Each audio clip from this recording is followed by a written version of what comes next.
mbokk yi ñu ngeen nuyu amaan nañ mbégte lool dikkaat yéen ci xibaaru météo yi démb géej gi xat xawoon naa yëngu amoon na ngelaw mais ngelaw loolu mi ngi commencé dal ndànk ci fajar gi jëm ci bëccëg gi fi li gën a fës nag ci xibaaru météo tey yi ci àllarba bi maanaam talaata jëm àllarba mooy asamaan si daanaka niir yi bëriwul mais nag tàngaayu bëccëg bi xaw naa yokk tuuti parce que bu ñu ko xoolee démb ak tey xaw naa yokk tuuti surtout ci digg réew mi parce que ñeent fukki degré commencé nañ ko am ndànk nañ ko xool bu ci kanamee tuuti ci bulletin bi mais li gën a fës bu ñu xoolee niir yi ci Afrique sowu jant niir yi boo ko xoolee daanaka bëriwul comme ni ñu koy waxee parce que asamaan si day leer bu baax ci diggante bët saalum réew mi digg réew mi ak penku réew mi ay niir yi nga xam ne as tuut la ñu am moom ci côté Mauritanie bi lañ ko am ngelaw li nag bi ngi ëpp sedd ba tey mi ngi fi mais ci côté géej gi la gën a kii diggante Ndar Ndakaaru ba Casamance mbooy mi ngi fa ba tey mbooy moo xam dafa nekk ci biir réew mi bu baax a baax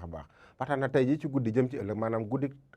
talaata bi jëm ci àllarba bi ñu xool seddaayu guddi gi nu muy tëddee seddaayu guddi gi fu muy gën a tuutee mooy Mbuur mu am fukki degré juróom-ñett comme démb ñaar fukki degré benn ñu am ko Ndakaaru ñaar fukki degré ñu am ko Thiès ñaar fukki degré ñu am ko ci bët gànnaar bi côté gox goxaan yu diggante Louga ak Ndar bu ñu wàccee ci suuf diggante bët Saalum réew mi Ziguinchor ñaar fukki degré benn lay am ñaar fukki degré ñu am ko fële ci Sédhiou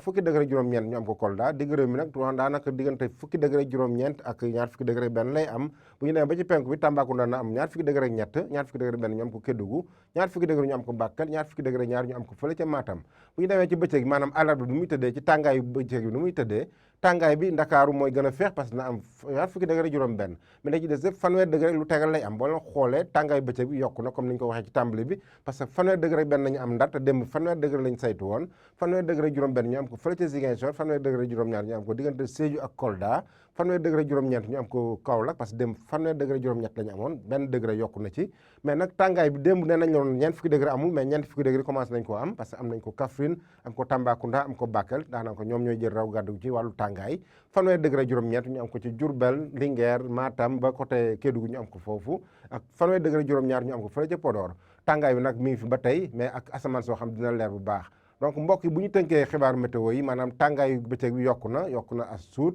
parce que démb daanaka weesu ñoon ñeent fukki degré mais ñu koy commencé am ndànk ci gox-goxaan yu bëri tàngaayu seddaayu guddi gi ak seddaayu bëccëg bi nag mi ngi fi ba tey surtout ci waax yi maanaam diggante Ndar ak Ndakaaru ak ay fukki degré juróom-ñeent ak yoo xam ne leen rek mu yées fukki degré juróom-ñeent ci côté Mbuur donc loolu la ñu amoon leen jox dig daje ba suba ak jàmm wasalaam